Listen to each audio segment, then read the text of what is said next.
Hi YouTube, Brian James here with you once again, and this is edition 19 of my Path to Paphos videos. And this is an update, because I haven't done an update for you for weeks and weeks. We've had Christmas, we've had lots of things going on, awful lot of organising to do at home here before our big move, and I'm going to tell you a little bit about where we are. Hopefully invite some comments onto here, so if you, as we go through, there's anything you want to comment, please drop it in the box below in the comments. And while you're down there, hit the subscribe button if you would, and give me a thumbs up, because that really helps the video to go better and to be seen by more people. And of course, it's free, it doesn't cost you anything to do that. It doesn't give you any penalties, but it does help this channel an awful lot. So edition 19, it's been a long road, because of course, being in the UK and stuck over here without being able to get to Paphos does cause some big problems. And it's also caused me some anxious moments and some changes in mindset. So to work out what they are, keep on watching, because I'll explain about my changes in mindset and some of the issues as we go by. But the plan at the moment, I'm going to be coughing by the way, I'm just on the back end of a cold, which I apologise. But the plan at the moment, which seems to change daily, I take one step forward and two steps back sometimes. But the advantage of that does mean to say that when we do get the plans done, they are done properly rather than half-heartedly. But being 2,000 miles away from Paphos, and Paphos being one of these countries where, Paphos being a country, Paphos being one of these towns in a country which tends to do an awful lot still on a face-to-face basis, and an awful lot of sort of cash-based rather than electronic-based things, is very different to the UK. So to find out what the real information is, you need to be talking to the people who are there with their feet on the ground. Now to that, we've contacted an organisation who are going to look after our immigration, our legal and our red tape services over there that we need done. And on the first day I go across there, and we're planning on going across on the 5th of March now.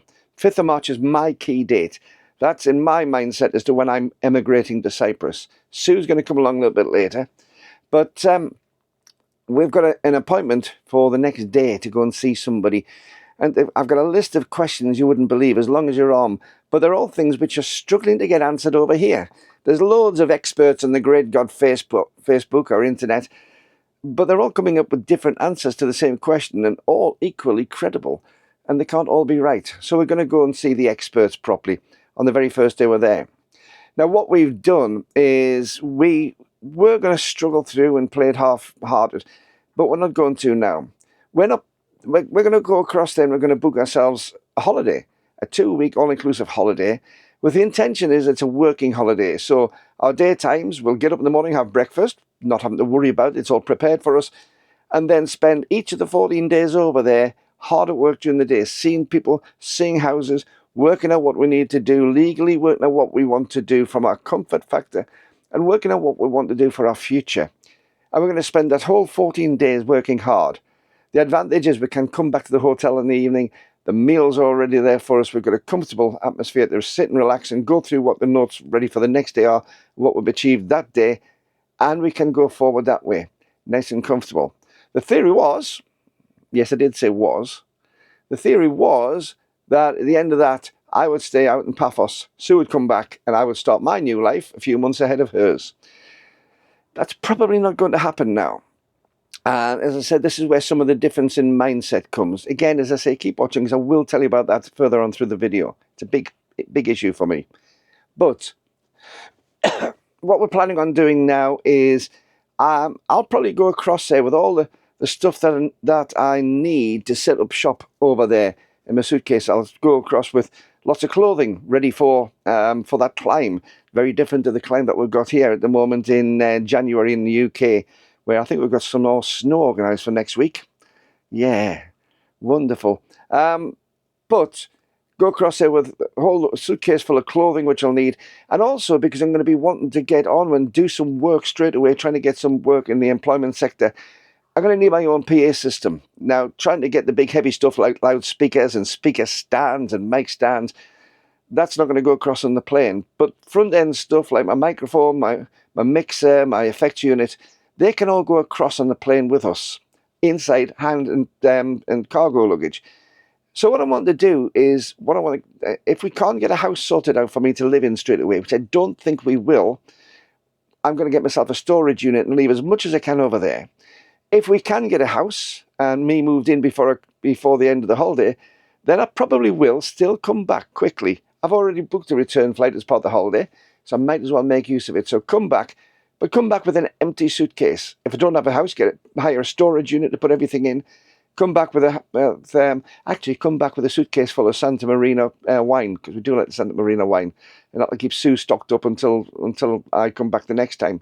So come back with a suitcase full of Santa Marina wine and leave all the stuff that I want in the storage unit or in our new home, and restock and go back across when it's ready with another suitcase full of stuff.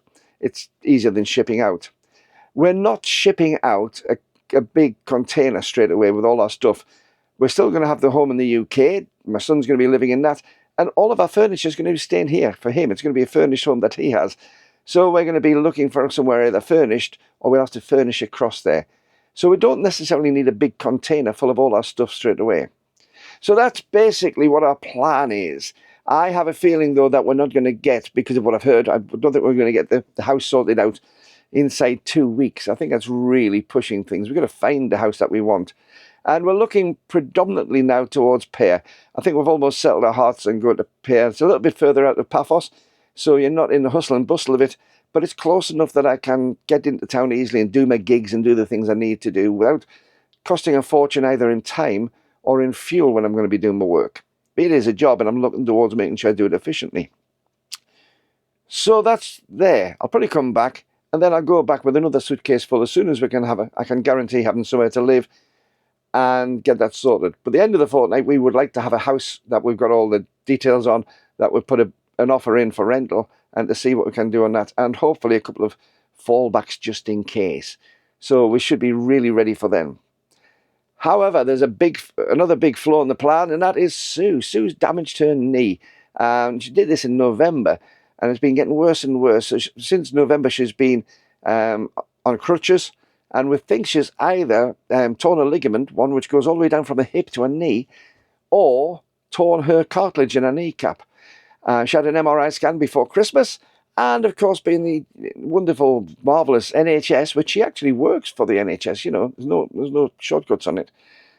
She still hasn't got her MRI results. This is from before Christmas, and it's now almost the end of January.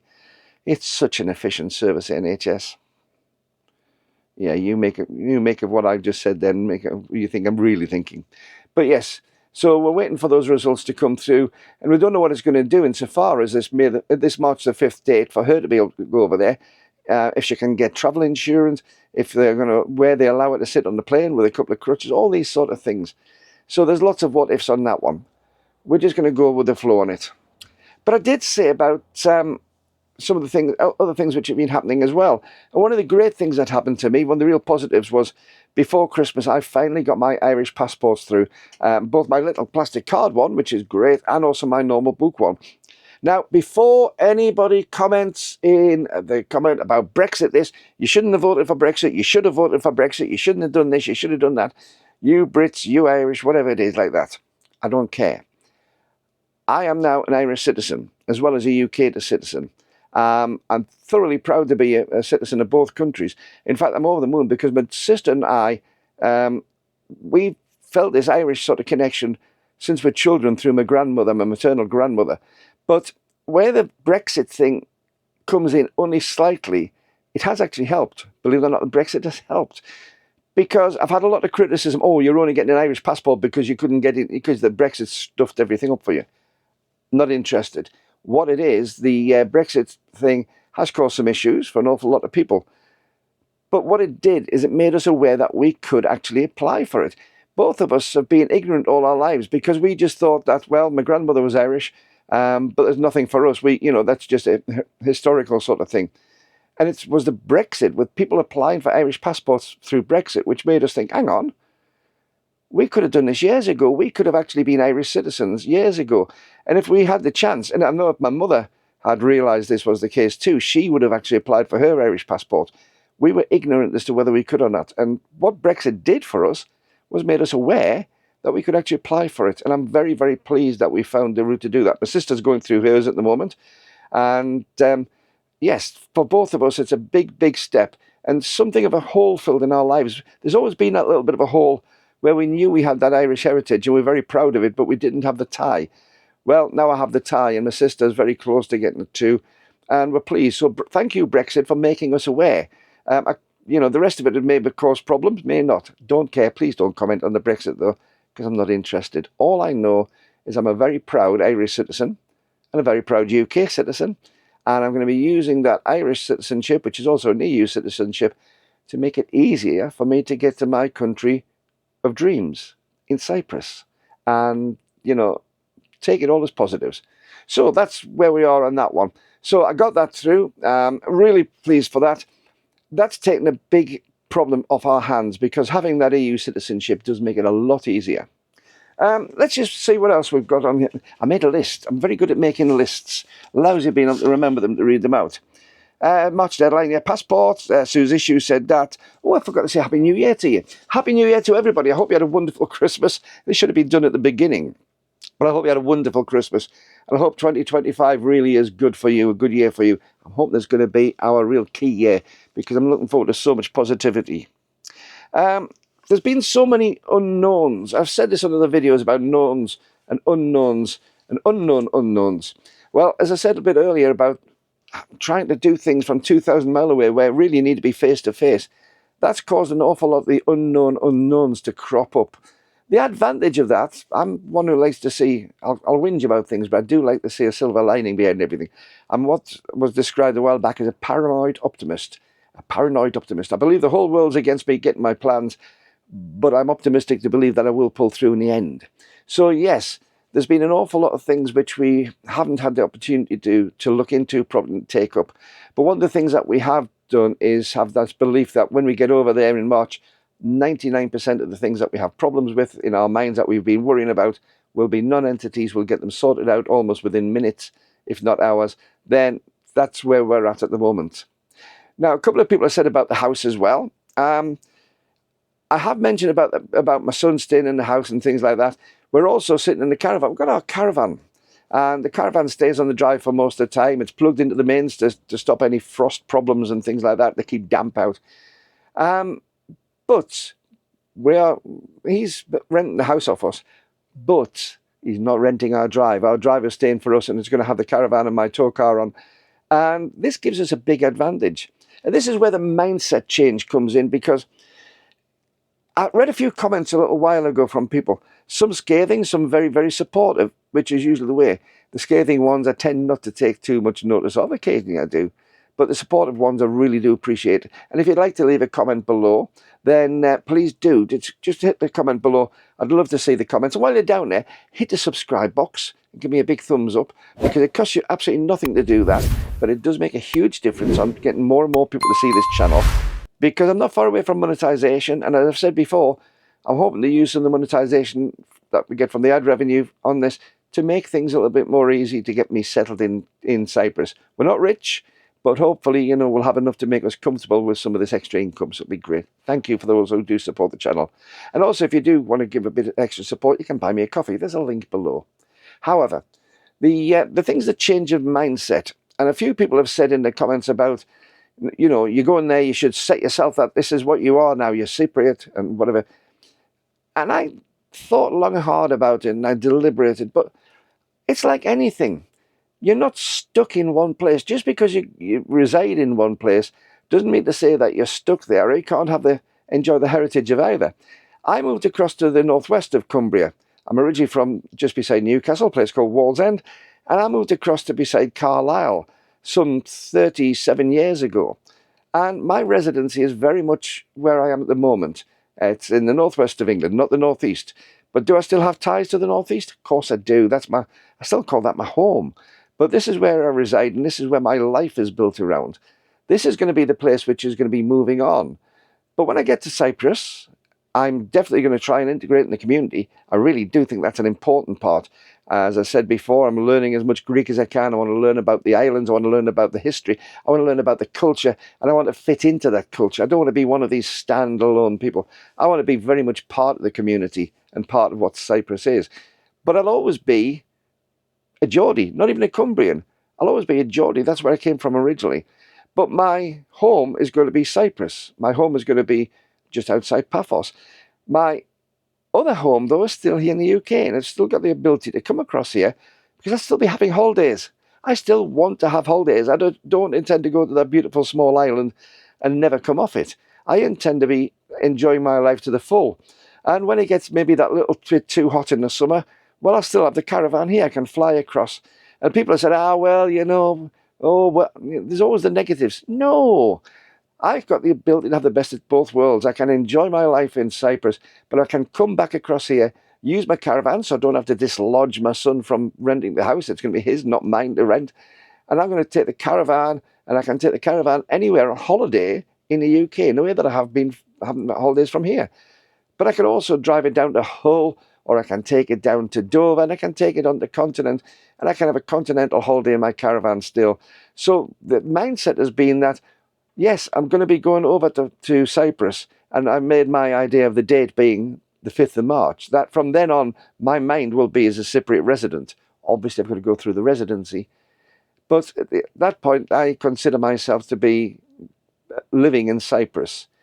The fact I have to come back to the UK, fine. I've got family over here. I've got friends over here. I've got all sorts of interests over here. I'll still be paying UK tax on my pensions, for goodness sakes. I'm still a taxpayer over here. But I've got the best of both worlds. And people have criticised that when I've said it in the past. I have the best of both worlds. Well, you shouldn't. You should pick a side. No, I don't need to pick a side. I want the best of whatever I can have for the rest of my days.